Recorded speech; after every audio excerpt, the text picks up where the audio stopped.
Impulsa Empresa, la plataforma digital del Santander con contenidos exclusivos para autónomos y pymes, te presenta este podcast. Genios de las finanzas.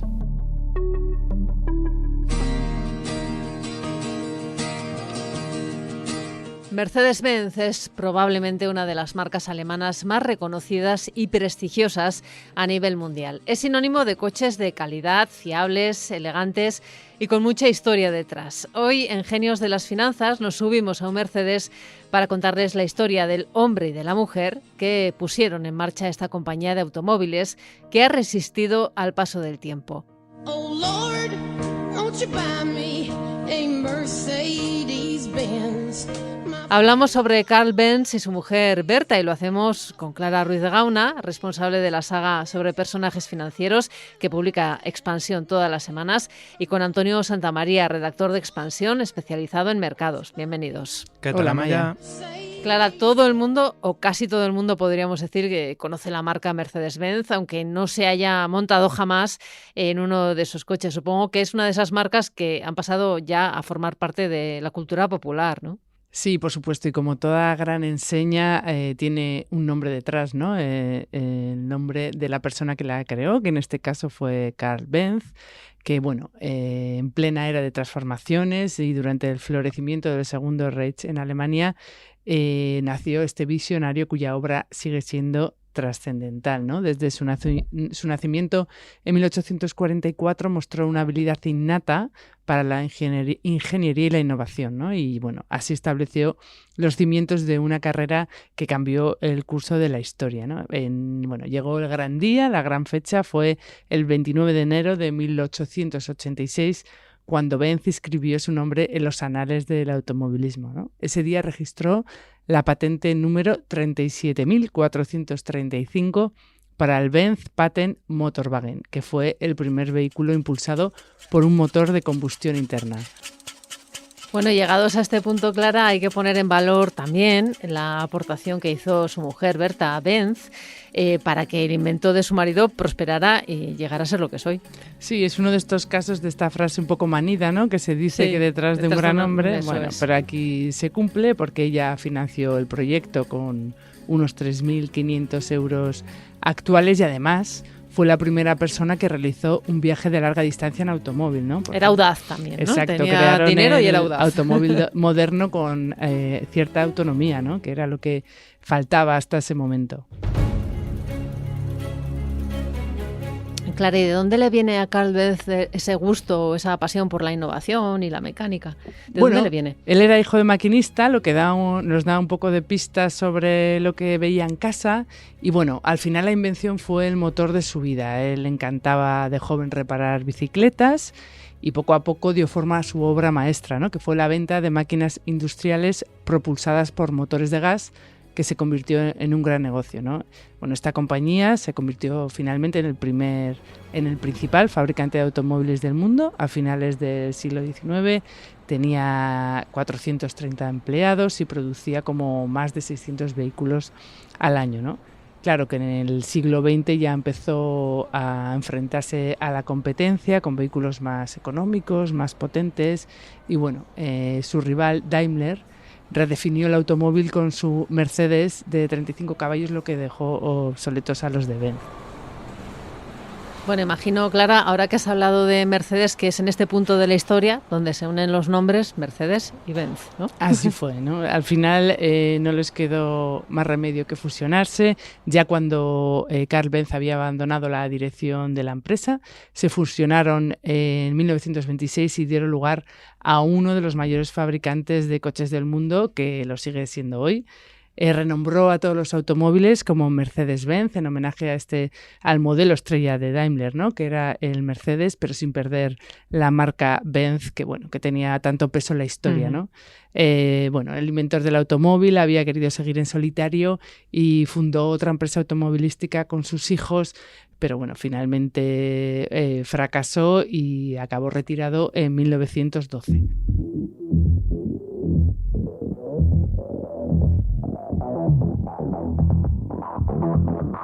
Antonio, el mundo del automóvil ha cambiado mucho en los últimos años con la irrupción de los coches eléctricos, un campo en el que pues, destacan nuevas compañías como Tesla o las marcas chinas, ¿no? ¿Cómo ha cambiado el sector en lo que llevamos de siglo? Pues con la propia pregunta ya das una de las claves, y es que con la llegada del coche eléctrico también han aparecido nuevos actores en un sector que ya tenía mucha competencia. Tesla es la marca más conocida, pero también hay otras estadounidenses como Rivian y Fisker, y en China la más importante es BYD, que ha llegado a superar a la empresa de Elon Musk en ventas trimestrales. Pero también están ZEEC, NIO, MG y XPeng. Incluso el fabricante de móviles Xiaomi tiene su propio automóvil eléctrico. ¿Por qué tantas compañías nuevas, Antonio? Bueno, antes las marcas tradicionales dependían de la complejidad y el coste de los motores de combustión interna para mantener a raya a sus potenciales competidores. De hecho, tras la Segunda Guerra Mundial, firmas que todos conocemos como Toyota, Nissan, Hyundai, Kia, entraron en el sector gracias al gran apoyo que recibieron de sus gobiernos. ¿Qué pasa ahora? Pues que la relativa simplicidad de las baterías y los motores eléctricos han hecho mucho más fácil de superar esta barrera de entrada. Bueno, es que es verdad, Antonio, que los coches son cada vez más eléctricos en relación a que parecen más ordenadores, que la mecánica parece que ha pasado a un segundo plano, ¿no? Totalmente. En lo que se refiere a la experiencia de conducción, el software cada vez va a ser más importante, va a definir más las sensaciones al volante que los elementos mecánicos. Como dices, los coches van a ser como un ordenador que se irá actualizando una vez haya salido de la fábrica. En este sentido hay que recordar que Tesla se considera una empresa tecnológica que hace coches. Y bueno, en el horizonte está la carrera hacia la conducción autónoma. Aún queda para que se implemente al 100%, pero el coche en sí va a ir asumiendo tareas en la autovía y más adelante lo hará en entornos urbanos. Bueno, ¿y eso quiere decir que se van a vender más coches, Antonio? Tema complicado este. Porque antes de la pandemia las ventas de turismos se estancaron e incluso cayeron en 2019. En 2020, lógicamente, se desplomaron por los confinamientos y luego comenzaron a recuperar terreno, pero lentamente, porque, entre otras cosas, el sector se vio muy afectado por los problemas que provocó el COVID en la cadena de suministro. De hecho, la producción de turismos aún no ha recuperado los niveles previos a la pandemia. Es más, la consultora Gartner ha dudado de que estos vayan a superarse. En este sentido, McKinsey sitúa la cifra anual entre 70 y 95 millones de automóviles producidos de aquí a 2035, pero el mejor de los escenarios se lograría por los mercados emergentes de África, India, América Latina y el sudeste asiático, donde la mayor parte de la demanda será de coches baratos. Europa y Estados Unidos, casi con toda seguridad, ya han alcanzado su punto máximo y es probable que China lo haga pronto, según la consultora. Bueno, comparado con los pocos cientos de coches que construía Benz en un año, pues son muchos, la verdad. Eso es verdad. Imagino que ahora en el sector, pues has citado a Elon Musk, hemos hablado de él, es una de las personas más importantes del sector automovilístico en estos momentos, pero ¿qué otros nombres mueven el negocio? Pues como hablaba antes de marcas chinas, Wang Chuanfu, como fundador y presidente de BYD, es uno de los ejecutivos más importantes de la industria. Charlie Munger lo describió en su día como una mezcla de Thomas Edison y Jack Welch, el antiguo CEO de General Electric. Y dentro de los grupos tradicionales, la gestión de Luca de Meo al frente de Renault ha recibido muy buenas críticas por cómo ha liderado la compañía durante la pandemia y la invasión de Ucrania por parte de Rusia. También tenemos a Carlos Tavares, CEO de Stellantis, el grupo que engloba Peugeot, Citroën, Fiat y Chrysler, conocido por establecer un riguroso control del gasto y haber tomado medidas valientes como salir del mercado chino, algo que ha acabado beneficiando al grupo.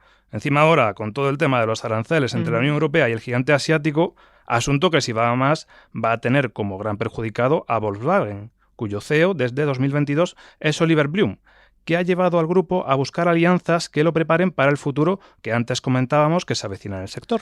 Bueno, es un futuro que desde luego parece interesante y genera muchas incertidumbres. Clara, hemos hablado, volviendo a la historia de Carl Benz, hemos hablado de su historia con Daimler, pero nos falta otro nombre propio para contar este relato sobre la historia de Mercedes-Benz, ¿no? Y es el de Emil Jelinek. Cuéntanos quién es. Y el origen del nombre Mercedes, ¿no? Que nos falta por saber. Bueno, pues este empresario austríaco apasionado por la velocidad, Emil Jelinek, se alió en 1900 con Daimler, ¿no? Lo que dio origen a una nueva era. Jelinek, que comercializaba y competía con vehículos Daimler, y acordó la creación de un nuevo motor con el nombre de su hija, que adivina cómo se llamaba. Mercedes. Así es, Mercedes. Entonces, así nació el primer Mercedes, ¿no? Un coche que deslumbró por sus innovaciones técnicas y competitividad en el asfalto, ¿no? Sobre todo en la Semana de las Carreras de Niza de 1901, donde logró la victoria, y allí, bueno, fue otro salto, ¿no? En la industria del automóvil, y tras la fusión de Daimler Inv, como decíamos, en 1926, los vehículos de la nueva empresa pasaron a denominarse Mercedes. Claro, Antonio nos ha hecho una fotografía del sector con los nuevos agentes, fabricantes que hay, con la irrupción de los coches eléctricos. No sé, dentro de todo este panorama tan tecnológico, ¿en qué situación está Mercedes-Benz ahora mismo?